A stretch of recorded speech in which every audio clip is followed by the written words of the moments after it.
महर्षि वेदव्यास भारतीय पौराणिक कथाओं के महान ऋषियों में से एक हैं।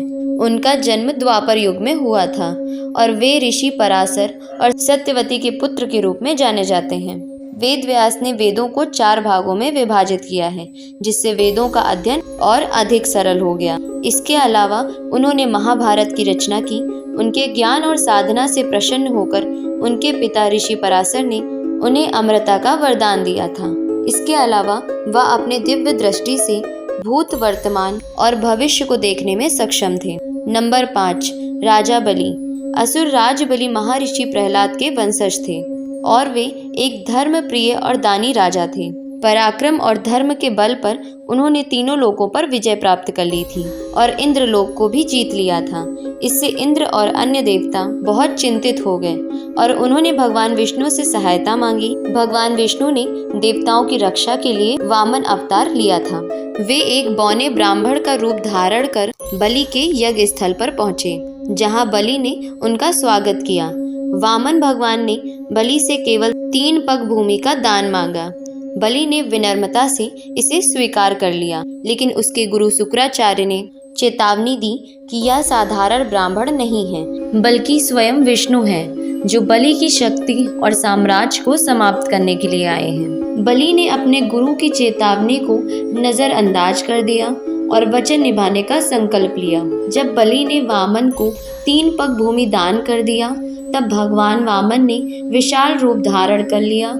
उन्होंने पहले पग में संपूर्ण पृथ्वी को नाप लिया, दूसरे पग में स्वर्गलोक और तब तीसरे पग के लिए जब बलि के पास कुछ भी नहीं बचा, तो बलि ने अपने आप को भगवान के सामने समर्पित कर दिया और भगवान से कहा कि वे अपना तीसरा पग उनके सिर पर रख दें। बलि की इस त्याग और वचन पालन से भगवान विष्णु बहुत ही प्रसन्न हुए।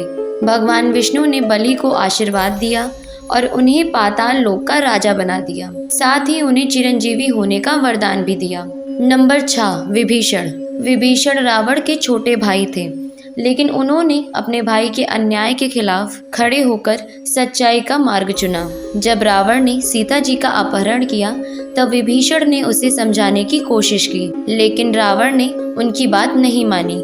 विभीषण ने यह समझा कि रावण का रास्ता गलत है और उन्होंने राम जी का साथ देने का निर्णय लिया। उनकी भक्ति और सत्य के प्रति निष्ठा ने राम जी का विश्वास जीत लिया। विभीषण जी ने लंका की कमजोरियों और रावण की योजनाओं के बारे में महत्वपूर्ण जानकारी दी, जिससे श्री राम को युद्ध में जीत हासिल करने में मदद मिले।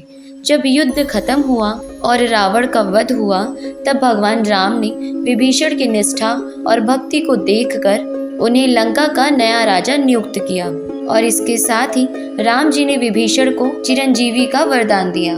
नंबर 7, हनुमान जी। हनुमान जी को भगवान शिव का अवतार माना जाता है।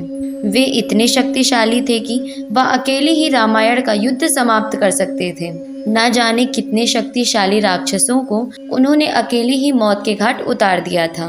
रामायण के युद्ध में हनुमान जी ने सीता माता की खोज कर उन्हें भगवान राम का संदेश पहुंचाया था। उन्होंने लंका में आग लगाकर रावण के घमंड को चूर चूर कर दिया था।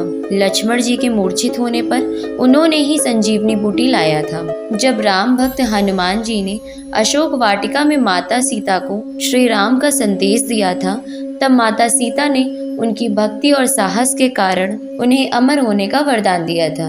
इसके बाद जब भगवान राम का अपने धाम बैकुंठ जाने का समय हुआ, तो हनुमान जी ने उनसे कहा, प्रभु आप मुझे भी अपने साथ ले चलिए, आपके बिना मैं यहाँ क्या करूँगा। तब भगवान राम ने हनुमान जी से कहा, हे हनुमान, तुम्हें कलयुग तक धरती पर रहना है। एक समय आएगा जब पाप अपने चरम पर होगा और तब तुम्हें अपने भक्तों की रक्षा करने की आवश्यकता होगी।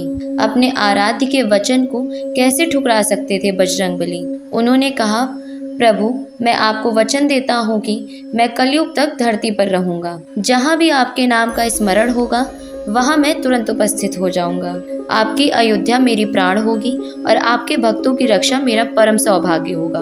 कहते हैं कि वे हिमालय की ऊंचाइयों पर स्थित गंधमादन पर्वत पर निवास करते हैं, लेकिन जहाँ जहाँ राम की महिमा गाई जाती है, वहाँ वे शीघ्र ही अदृश्य रूप में प्रकट हो जाते हैं। कलयुग में जब अधर्म अपनी चरम पर होगा, तब धर्म की स्थापना के लिए भगवान विष्णु कल्कि का अवतार लेकर इस धरती पर आएंगे। तब यह 7 चिरंजीवी कली पुरुष को परास्त करने में भगवान कल्कि की सहायता करेंगे। आज के हिंदू सनातन धर्म को लगभग भूल चुके हैं, इसीलिए सनातन धर्म के ज्ञान को सभी तक पहुंचाना हमारा लक्ष्य है। इसे पूरा करने में हमारा साथ दें और हमारे चैनल को सब्सक्राइब जरूर कर लें, ताकि आप तक हमारी सारी जानकारियां पहुंचती रहें। आपका दिन मंगलमय।